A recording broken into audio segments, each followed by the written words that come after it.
Hi there, quick update. It's been a while since haven't made one, so apologies. A lot of work and also waiting for some parts to arrive. So I will make you a quick update now of where we are on the project. If you are following the project, you already know. So remove the engine as I showed you earlier. And we have all the parts also. We have the M44 engine from the e36. I have the rear train completely prepared now. So this is the rear train of the e30, where I've adapted the arms of the e36 and also the differential, as I'm keeping the one from the e30 as a spare part. Don't mind if it's dirty, because what I'm doing, the idea is that we are going to mount everything just as it came. So I'm not replacing any parts apart from the extremely necessary, because I don't know, for example, they broke when dismantling it. So this is the real train that we will fit on the e30. Also, some news on the front of the car. As you've seen, the engine, the old engine, I removed all the oil sump, okay, because you need to put the oil sump of the e30 on the e36 engine, because you see the oil sump is in the front. On the e36 it will be on the back. And the reason why I do this is because the subframe, as you can see, this is the subframe from the e30. You need the engine to be a little bit far in front. On the e36 they modified it so the engine is a little bit back. So that's why also an importance in the choice of this 4-cylinder, because if you even put a 6-cylinder of the e36, well, the engine will be a little bit farther on the front, and that's not what interesting us. So on the subframe, these are the mounts for the e30 318 IS that were mounting the M42 engine. So now I'm waiting for the arms of the engine, the arms, the right here and the left here, that will go here in the back. You see the holes. So it will perfectly match the width of the new silent blocks, and it will perfectly fit the E30 subframe. So I'm waiting on those parts. Also, I show you quickly. Put the light here so you can see it better. As you are changing the oil sump from the E36, the oil sump on the E36, the dipstick and the tube are in the back here, and when you do put the oil sump of the E30, you will find the hole on the front. So what you need to do is take the standard tube of the E30, and as you see, I've bended it a little. I made it way easier. It's way easier to remove the driving pump, the steering pump, to pull the tensor back, remove this pulley. I removed as well the alternator, but it's not necessary. As you can see, you remove this and this completely, so that makes room, so the tube will go like this, straight. So you need to bend it a little. I'm pretty happy with my bending because the tube is not so deformed and it's passing just between these two bolts. So they are not interfering with any material. Here it's not fixed. The tube is completely fixed. You see, I'm moving the engine by pulling it. Anyway, I will do this better and maybe clamp it somewhere so we are double sure. We'll make some tests in a racetrack, put the car on the trailer and go to the racetrack and try everything over there. So perfectly secure, not open road, because as you know, as long, well, maybe you're not, but in Spain, as long as you make a swap, change the engine or so on, you need to make a lot of paperwork and a lot of paperwork as well to make it legal. So that's not the point here. We'll make a race car, so we'll load it on the trailer and try it on the racetrack. Other mods for the car. This is a non-assisted steering e30. So I will put the e36 rack on the subframe. Actually, I will put a Z3 rack because it's way shorter. It's 2.7 turns from top to top, so it's way more direct direction.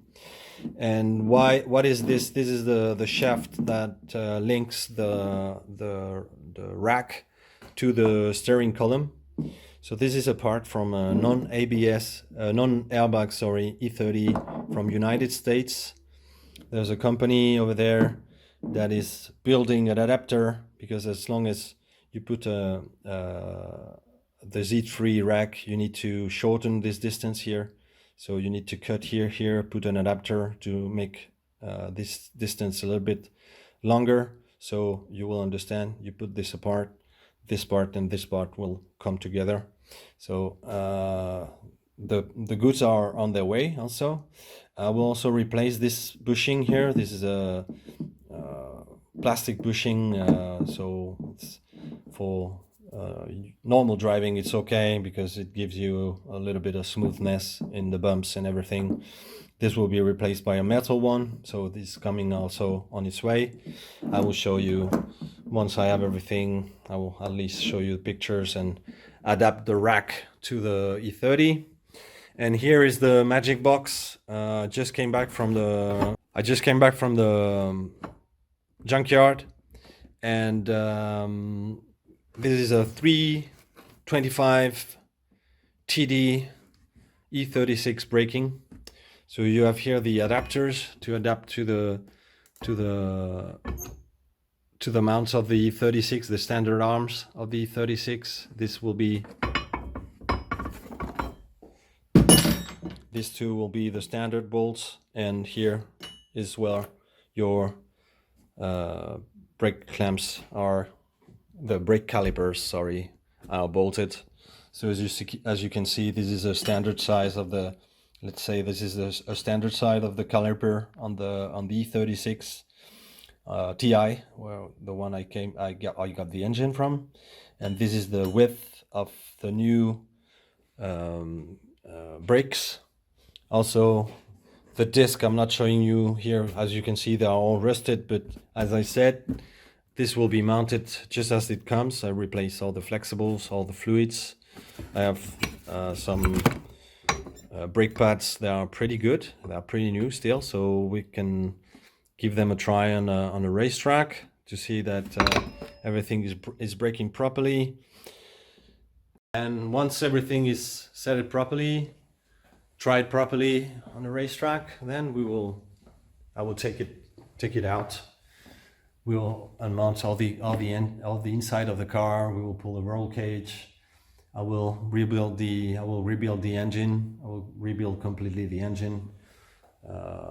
Open the head up.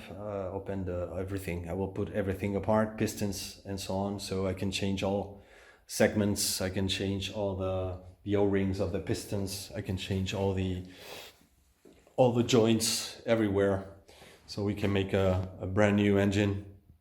Also a drive chain distribution, I will put it new, and so the car will be ready to race, ready to last as much hours as possible. I hope so. So I will continue. So what I will do now is I will remove the manifold, the standard manifold. I have an inox manifold that came from the United States as well. That's it's a 4-2-1 manifold as well, and I will then adapt it to the exhaust of that's the e36 exhaust. This is the e30. I will adapt it to the tubes of the e30 and make it run like this. As I don't want the car to make too much noise. I want to make it sound good and to work properly, but I don't want it to make too much noise because of the restrictions that we have actually on the almost all the racetracks in Europe. We have dB limited to some cases to 90 decibels, so it's very, very low. The Clio, for instance, is like 115 or 120, so it's very loud. So that will be another episode. I will adapt the standard exhaust on the back, so it makes much less noise. I will continue with the work for today, and hopefully I can keep you posted. It's very difficult to grab the camera and show all the steps, but I mean it's pretty easy on BMW. It's pretty plug and play. So once you know which parts you need to take, which parts you don't need to keep, and so on, it's a lot of discoveries as well, because there's a lot of things that are not written in internet. So a lot of discoveries, advancing step by step. Sometimes it's not easy, but now I think I have all the material that I need to end the MK2, the Mark II. So the Mark II is the standard car with new engine, with new drive shafts, with new axles on the back, on the front, and new brakes, and be able to run it to make sure that everything runs properly, RPMs, temperature, also other small details in the electric part, because I had to make the new cables, adapt the cables from the e36 to the e30, and well, that's it. So thank you for watching. I will continue the work, and I keep you posted. Thanks.